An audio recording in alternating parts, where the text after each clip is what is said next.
My name is Blake Highlands. I'm the CEO of Lithium Ionic. It's a hard rock lithium project in the country of Brazil, state of Minas Gerais. It is located directly next door to two producing assets right now, Sigma Lithium, which some of you may know. It's a $2 billion Canadian company. And then to the north of us, a 30-year lithium producer as well, privately owned, called CBL. Ultimately, we are transitioning from an exploration stage to a development phase and construction phase project in what is essentially the most important up-and-coming hard rock lithium region in the world, which makes it one of the most important up-and-coming lithium regions in the world. Geologically, I'm a geologist by background. There's only one analog like it in the world geologically, and that is Western Australia, which produces about 80% of the world's hard rock lithium, and certainly is one of the most important jurisdictions for producing the mineral spodumene coming from pegmatites. This area is known as the East Brazilian Pegmatite Belt, and I am going to go into that, but a little bit of that background there. So, Brazil, I mentioned geologically why it's important, and I will touch on that again. This is an over 100-year explored pegmatite belt. Excellent infrastructure. It's a phenomenal access, paved roads, hydroelectric power, access to port, community of 40,000, 15 minutes from the project. And like I said, proof of concept all around us with two producing assets, one of them very much scaled similarly to ourselves. We have a growing resource that we continue to build on. We have two main projects, Bandera and Salinas area. Salinas is growing. We just put a resource on it 2 weeks ago, and Bandera will have an updated resource this year as well.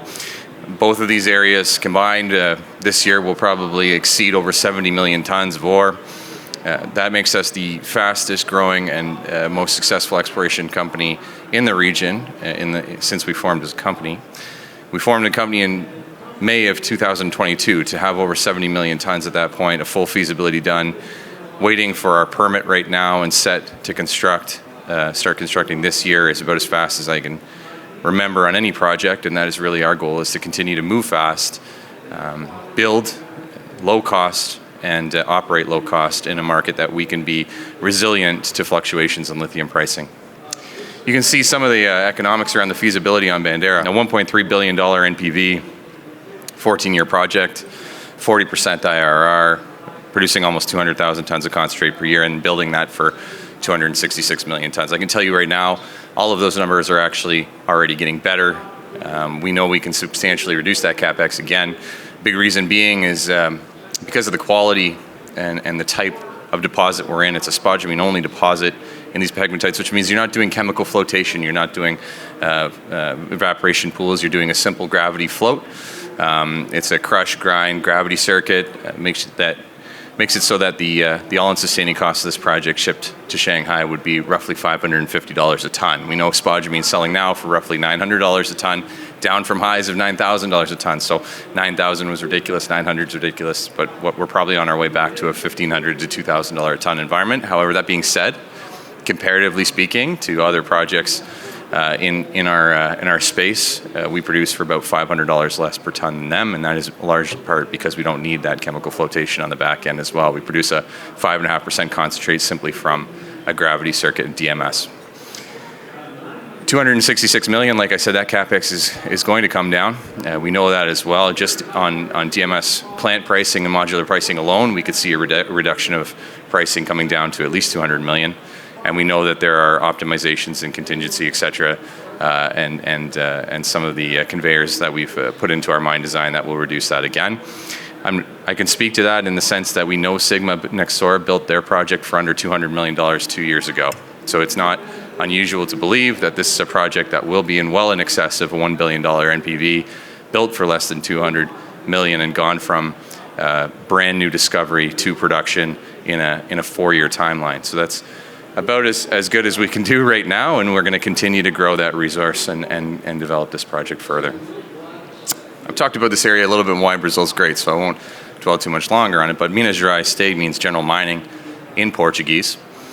It is realistically, if you were to scale it and put it against all the mining jurisdictions in the world, Minas Gerais within Brazil would stand out as probably one of the most important, if not the most important, mining jurisdictions for actually moving projects forward.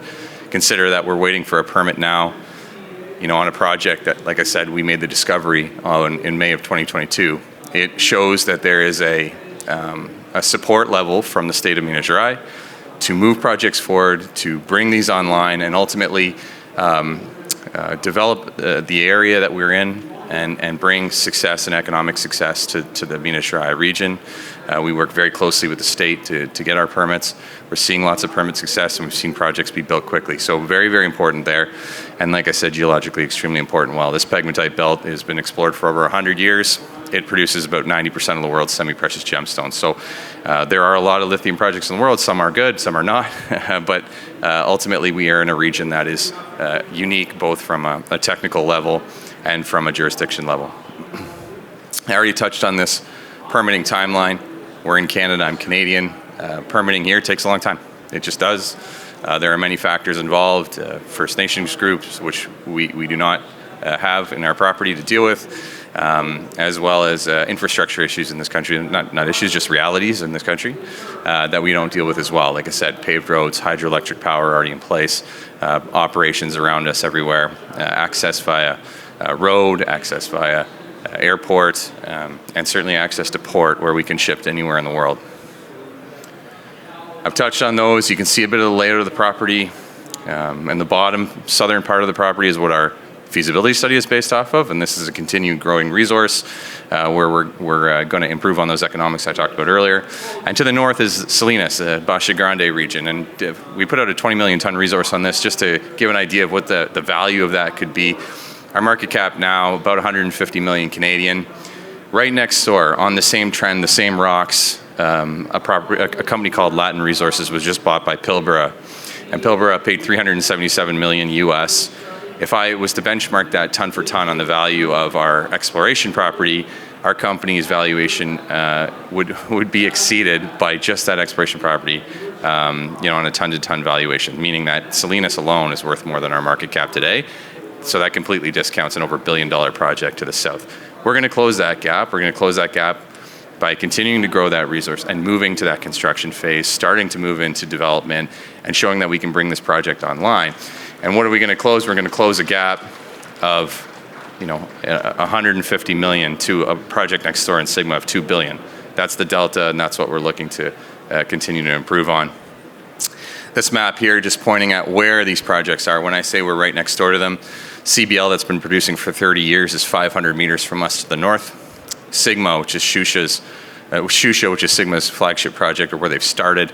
Again, they're a $2 billion company, is 2 kilometers from us. Their next phase of development is on our southern border. So we are surrounded by developers with big valuations that are already shipping material to the port, and we are going to tap in and close that delta as we move forward.